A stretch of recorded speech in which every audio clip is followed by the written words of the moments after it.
live and direct from anywhere in the world. It's The Kelley Show with Dr. Kelley Mondesire. Hello, everyone, and welcome back to The Kelley Show, real people with real stories in real time. And I'm Dr. Kelley Mondesire, your host, of course. And fun fact for the day, something you didn't know about me before, and that is I own and ride a 2008 Harley Davidson Fat Boy, and I've been all over most of the continental 48 of the United States. So stay tuned for one day. I'll tell you a couple of motorcycle stories. But meanwhile, I have a very, very special guest today, an old and dear friend of mine who is an internationally award-winning filmmaker, producer, director. It's an honor and a privilege to have my dear friend Irina Vodar as our special guest today. And she's going to tell us about her journey to the United States and how she came about producing, directing this wonderful award-winning film, Anything You Lose. Irina, come on down. Welcome. Hello. Thank you so much. Thank you for having me. Oh, my pleasure. It's an honor and a privilege. So I haven't seen you in a while, but I've been following all your posts and all your awards and the showings and the premieres. It's just a privilege to have you on the show today. But we know each other for quite some time. Can you just tell our viewers briefly how we met? That's such a dear story. I'm trying to remember how we met. What I do remember, certainly, is that we both had dogs. We both had Labradors, and they were best friends. I think it started in your kitchen. You invited me to come over with Leo, and Suki and Leo were playing, and I think Leo got like a bone treat, and that's how the friendship began. I think. Yeah, we had some fun.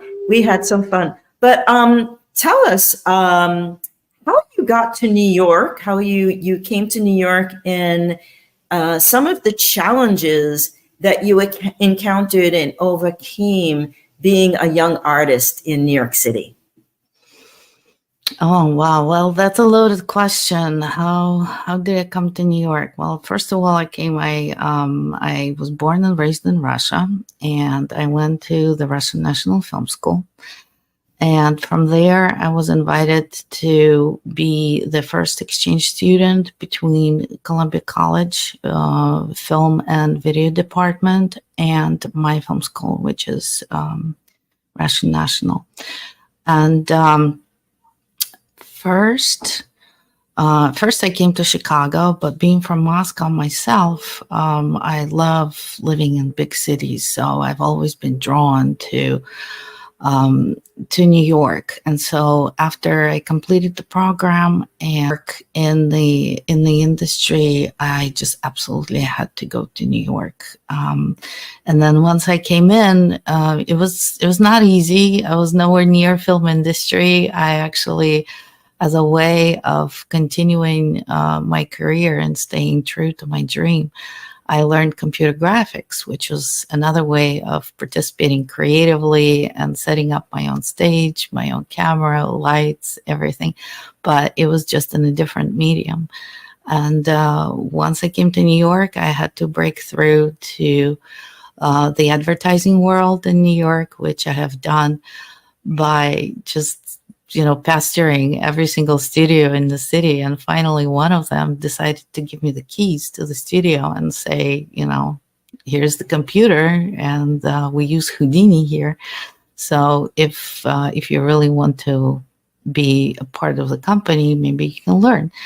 And just so that you know, Houdini is a procedural 3D software that's used on special effects in Hollywood, like creating particle systems, like it could be perfect storm, for instance. And so I had to learn to code in order to get that job, but I'm generally very determined, so that's what I've done. And so 9 months later, they came over and said, so let's see what you've done. And I showed them a little animation I created. They were very impressed, and they offered me a job, and that's how I began, professional career in New York. Well, that is no small feat coming from the industry and coming from the 2D world. I totally understand what it is to suffer through learning technology on your own time and on your own dime, and proving yourself and presenting an animation or a package to prove your worth and get those positions in those gigs, as we would call them. But tell me, Anything You Lose is such a powerful film. I get chills every time I think of the film and its power and its strength and its message. How is it that you came about producing, directing, creating this powerful film? Can you tell us a little bit about that? Thank you so much. Well, I love cinema. I love the power of cinema, and I believe in the magic of cinema as well, and the healing magic of cinema. So when Anything You Lose is my second documentary film. The first one I created premiered at the Berlin Film Festival in 2007, and it's called Miss Gulag. And shortly after, I set off on my second film, which is Anything You Lose. And it started off as a personal journey. By the time, at that time, I was 38 years old. And I thought that I've achieved everything I ever dreamed of in my career, and the time has come to have a kid, have a family. And so I got married, and my husband and I were already later on in life. And so we were advised to not waste any time and use reproductive technologies to ensure that we have a happy and healthy baby. And so we started, and it turned out that the journey was extending longer than I originally expected. And at some point, I decided that it would be a great idea to start filming it, because I just needed to do something productive while this was taking place. And so effectively what I've done, I used the camera as a shield, and I was able to be in the situation and at the same time kind of like capture everything that was taking place through the lens, so that in my mind, regardless of what the outcome would be, I would still have the footage that documented the journey, and that would help me to figure things out, because there was so much happening at the time that it was difficult to process. So it became kind of almost like a therapeutic way of processing information, living through. And at some point, it was like my diary, my survival toolkit, and even the reason for being. So it definitely started as a personal journey. And then during the course of filming and working on the film, I realized, if I could sum up in one sentence, the film is about something that you're not supposed to know about. It's all based on behind the scenes personal experience. And I felt at the end of it, which has been a 7-year journey and a 14-year filming and processing experience, I've really uncovered some different ways of looking at myself, looking at such concepts as meaning of life, self-confidence. And so the footage that I shot was tremendously important for me in terms of processing and overcoming infertility, and also in a surprising way, building up my confidence and my belief in self-worth after such a devastating experience. Well, we're going to play the trailer for Anything You Lose for our viewers today. And folks, this is very, very powerful, and you're privileged to see this trailer. Garrett, take it away, please. My mother's dying to be made a grandmother. I'm 46. Yeah, I gotta have a kid soon, you know? And here we are, 3 years later. Everyone knows that it doesn't always work, and everyone feels for them it will be different. Let's get this party started. Odds are you know someone going through the treatments, and odds are they haven't told you. Yeah. Do you see this? Oh yeah, I see him. That's it. Colombia is not successful with IVF procedure and points us in the direction of a surrogate. We read that all we need was money, and doing surrogacy overseas made it affordable. It's 70% hard work from our side, but still the 30% is left on luck. Oh, please, I hope. Hope. And So Dr. Kadam doesn't know. I don't think so. I don't doesn't think know that she's experimental. But what about all of the success stories? For sure, something can be done. That connection. That connection. Oh, I hope it works, man. Almost there. It better be, right? Almost there. I think who sold you the 30% may have been overselling it a little bit. Really? It seems that everywhere I turn, I see pregnant women. No, I want to enjoy my life. You know? But it's not just to give it one more try, because if I don't do it, I'm gonna spend the rest of my life thinking what it could have been.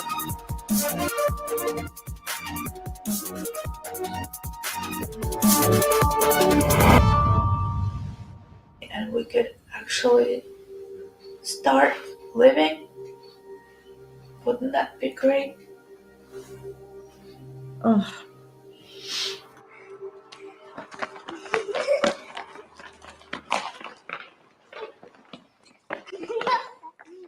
Oh, you know, every time I see that trailer, I feel so much for you as a physician, having for years assisted couples with integrative therapies to support IVF and IUI. There are no guarantees, and I've seen successes and I've seen lack of successes with the fertility process, and you have my absolute deepest respect for showing the world what a personal journey this was for you and Eddie. Can you tell us a little bit about what it was showcasing globally, this film, and what it was like to be recognized and awarded by the independent film industry for this powerful documentary that was just so personal? Thank you so much. Well, I think the main motive for making this film is voiced in the last bit of the trailer. You know, people get stuck. People get stuck because of the dilemma that they're facing, and there are no answers to take them out and into the light, so to speak. People get stuck because there's expectation that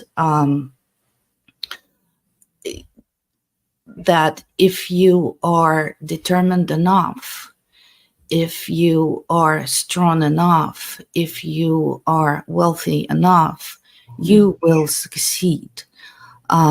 Just like the celebrities who are frequenting the shows, you will succeed. And the ones who do not succeed apparently are the opposite, not strong enough, not enough willpower, gave up too early, did not plan ahead, so on and so forth. For me, this was a very important portion of my life, and I praise myself on always achieving anything that I would set out to do.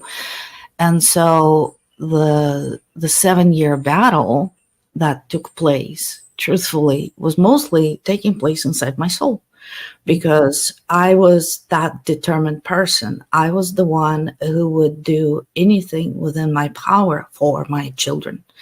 And so that, the battle that my husband and I went through is documented on the screen. But more importantly, what I wanted to achieve with this film is to allow people into my inner world, let them hear my thoughts, and not something out there that you usually you read in a newspaper, about all of the successes, or some kind of nasty comment like, what are you grieving? You haven't had anything.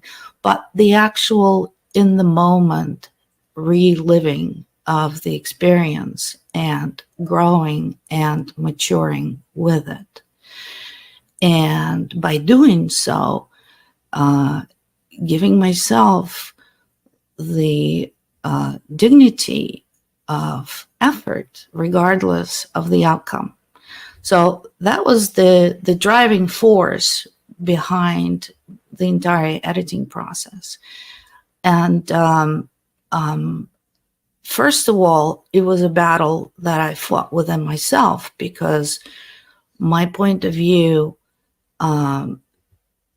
is quite different from general opinion, because generally people tend to believe that, there are reproductive technologies and some are successful, some are not successful, but in the very end, if you really want, you will have that baby.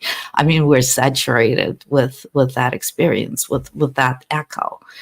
And what I have discovered is that the stats are actually quite different. The stats is that at best, up until 35 years of age, at any given cycle, there's only 30% chance for an IVF procedure to succeed. So what I've realized during the making of this film and during the reliving of the situation is that simply we have stats that are stacked not in our favor, but our expectations are through the roof. And so it was the battle within myself to, who am I? I'm just another patient who happened to have a camera. And I was, by the way, I had unprecedented access, because everything, conversations with doctors and procedures, top-notch facilities in the United States. All of that is on camera, and we all know how difficult it is to gain access to medical information, especially with the HIPAA Privacy Act. Yes. And so I knew ahead of time that it will be a challenge breaking through the surface. And I have fought tooth and nail for years. Actually,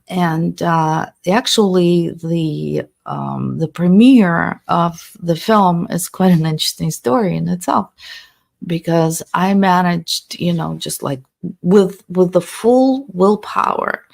I've edited the film to 84 minutes, and I had a test screening in London at the Fertility Festival in 2019. And I only had like maybe 1/3 of the audience, but people who were in there, they were very much into the movie. And the feedback that I got, which actually you can watch on my website, was really tremendous. And people who were there are outstanding. Like, the chair of human embryology of the UK was at my screening, and she absolutely loved the film. But I looked at that 1/3 of the audience, and it's funny that at the same time, the festival was celebrating the 40th birthday of Louise Brown, who was the first IVF baby born in the UK. So quite often, festivals do this, they like schedule two opposite things at the same time. Mm-hmm. And so, of course, like everybody who was at the festival, all the press, everybody went to the birthday party, and I only got a few people. So, of course, with a test screening, I thought, no, that's it, that's the end. I submitted the film to the A-lister festivals, and I was rejected absolutely everywhere. And I thought that was a surprise to me, because my first film was premiered at the Berlin Film Festival, so I thought I could retain that level. Mm-hmm. And I tried almost everywhere, I wrote crazy letters to newspaper editors telling them to pay attention, because you're a public servant. And I remember famously one of them replied, "I am not a public servant." And so time went on, and at some point I was like, well, what am I going to do? I'm only one person, I cannot go against the system and just forget it. It's too much for me. I let the film rest during COVID. So 2021, 22. And in 23, I suddenly had the urge. It was like I had to let it out. I just simply had to let it out. It could not sit on my drive in my house anymore. It was my responsibility to get it out regardless. No, my plan was that I just throw it on YouTube and let it drown.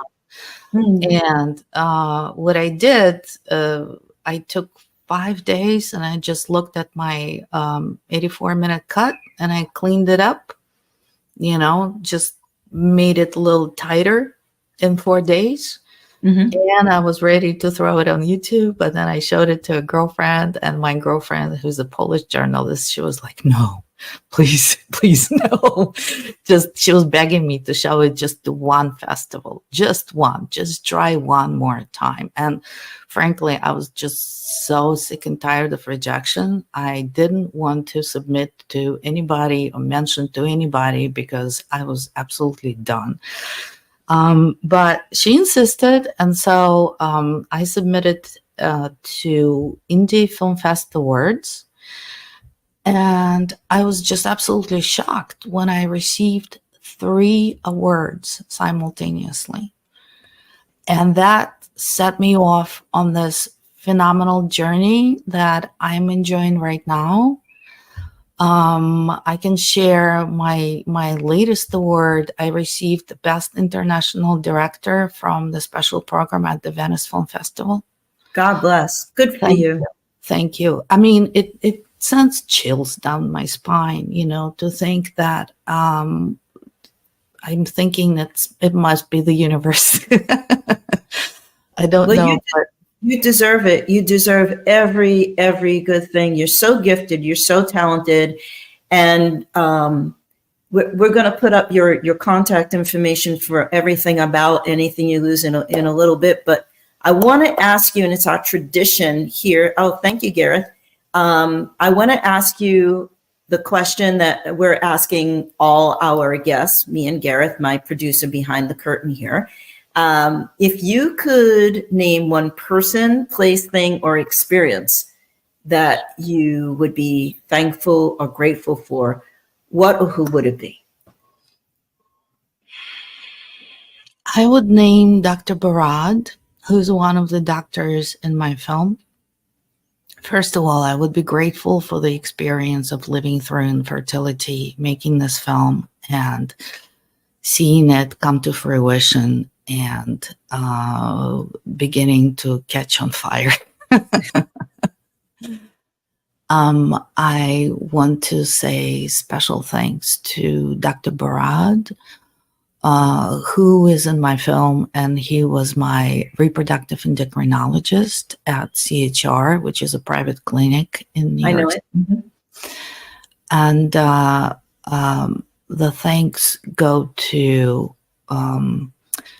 him because he let me know how to find out the real stats, how to do a little bit of data journalism, which site to go to, and how to figure out the real stats for reproductive technologies, because this is information that is not readily available. Bravo, bravo. Well, Irina, I want to thank you so much for sharing your story, and I hope, your words will encourage, uplift so many out there going through this journey or thinking of embarking on a fertility IVF journey. And I hope you've really inspired others out there and other folks that might want to be independent filmmakers. And you just bring so much to everyone and joy. And it's been a privilege and honor for you to be kind enough to be on my show. I really appreciate it. And I'll see you soon, hopefully. And good luck on your next adventure. And if you would like to be a guest on a future Kelley show, send us your name, your contact information, a little bit about your story, but more importantly, why you would like to be on the Kelley show. And stay tuned for next week's show, where I'm going to have yet again another special guest. And as always, it's a secret, so you're going to have to subscribe to the YouTube channel, okay? And follow us on Facebook and LinkedIn and all other social media out there, X, it's all out there. And we'll see you next time. So stay tuned. And Garrett, take it away.